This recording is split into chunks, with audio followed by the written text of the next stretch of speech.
Gilliard. I got so much motherfucking design on right now. Break it down, bring it back, make it clap. I got 3 old thoughts, new block, where that bitches on my line, and you know they come strap, hold up. Assalamualaikum warahmatullahi wabarakatuh. Perkenalkan, nama saya Nabila Rosiano, NIM 21050400102 dari Program Studi Ilmu Hukum Fakultas Ilmu Sosial dan Ilmu Politik Universitas Maritim Raja Ali Haji. Di sini saya akan menganalisis kasus Letter of Credit putusan nomor 362/PDT-G/2017 Putusan Negeri Jakarta Pusat. Latar belakang. Dalam putusan tersebut yang diajukan kepada penggugat 1 yaitu Mercury Overseas Finance Ltd dan penggugat 2 PT Dabio Leo. Terhadap tergugat 1 yaitu Wuxi Hue Thermal Energy and Electronic Power Engineering dan tergugat 2 PT Wuxi Boiler Power Plant Indonesia. Tergugat ketiga Bank DBS Singapura, China Construction Bank Corporation. Bahwa pada tanggal 9 November 2012 penggugat 1 dan tergugat 1 telah membuat dan menandatangani EPC Contract Power Plant 2X90T-H+2X15MW for Mercury Overseas Finance Ltd atau Project Location Dumai Indonesia. Tanggal 21 Januari 2013 telah dilakukan perubahan berdasarkan amandemen 1 EPC Contract Power Plant 2X90T-H+2X15MW for Mercury Overseas Finance Ltd. Project Location Dumai Indonesia.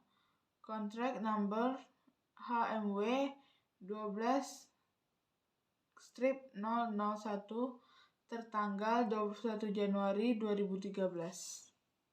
Bahwa pada bagian penyelesaian perselisihan yang diatur dalam ketentuan pasal 22 ayat 2 kontrak EPC Power Plant ini dijelaskan bahwa para pihak secara sepakat untuk tidak dapat dibatalkan memilih Pengadilan Negeri Jakarta Selatan sebagai domisili hukum tetap.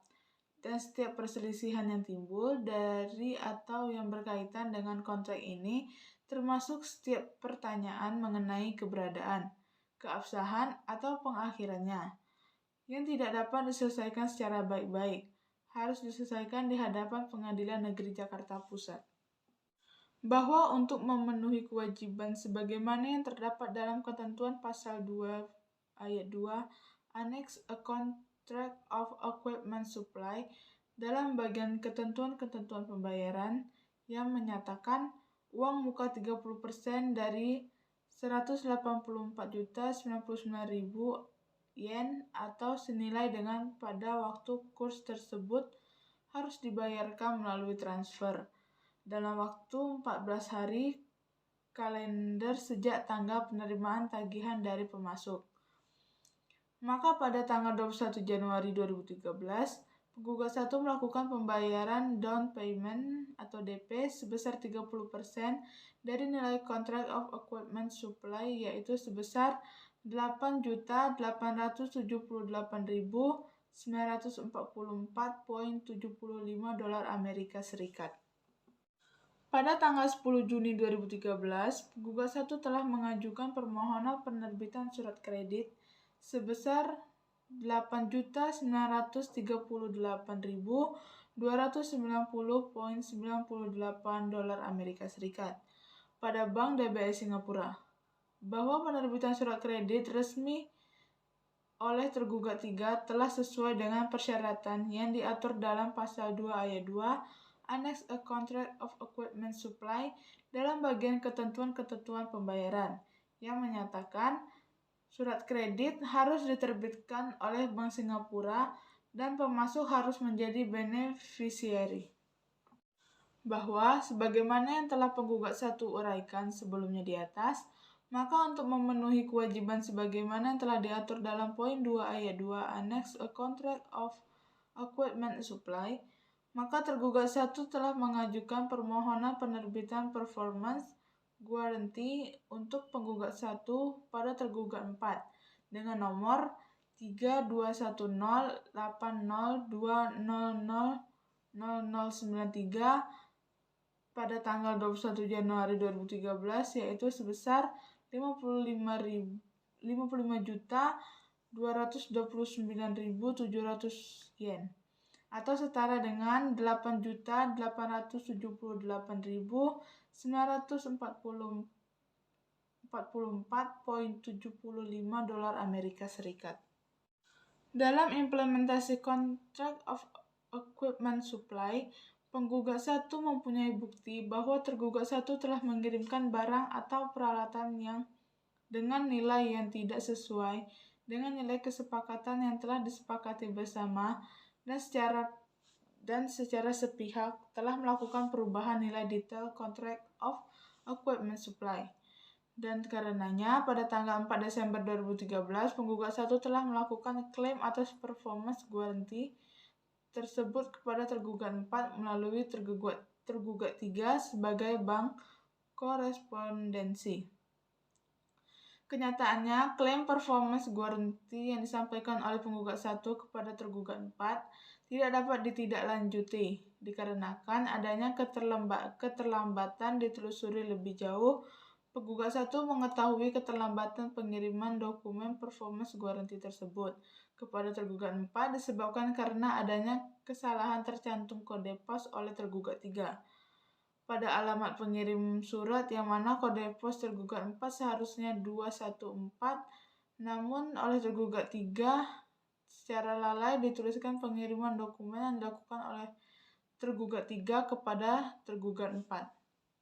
Ditelusuri lebih jauh, penggugat 1 mengetahui keterlambatan pengiriman dokumen performance guarantee tersebut kepada tergugat 4 disebabkan karena adanya kesalahan pencantuman kode pos oleh tergugat 3 pada alamat pengirim surat, yang mana kode pos tergugat 4 seharusnya 214000, namun oleh tergugat 3 secara lalai dituliskan 241000. Sesuai dengan dokumen performance guarantee nomor 321080200093 tanggal 21 Januari 2013, seharusnya tergugat 3 menyampaikan surat klaim performance guarantee tersebut kepada tergugat 4 paling lambat pada tanggal 10 Desember 2013. Sedangkan surat klaim performance guarantee tersebut baru diterima oleh tergugat 4 pada tanggal 11 Desember 2013. Penyelesaian masalah. Menimbang bahwa sebagaimana didalilkan oleh penggugat di dalam surat perbaikan gugatannya, bahwa kontrak EPC Power Plant dibiayai dengan dana pinjaman yang membebankan kepada penggugat untuk membayar bunga pinjaman dan membayar gaji dan biaya operasional dengan rincian. Yang pertama, bunga pinjaman tahun 2015 sebesar 139.372.443.605 rupiah. Bunga pinjaman tahun 2016 sebesar 139.372.443.605 rupiah. Bunga pinjaman bulan Januari sampai Oktober 2017 sebesar 116.143.703.4 rupiah. Biaya dan gaji operasional tahun 2015 sebesar 2.039.097.205 rupiah. Dan biaya gaji dan operasional tahun 2016 sebesar 2.099.787 rupiah.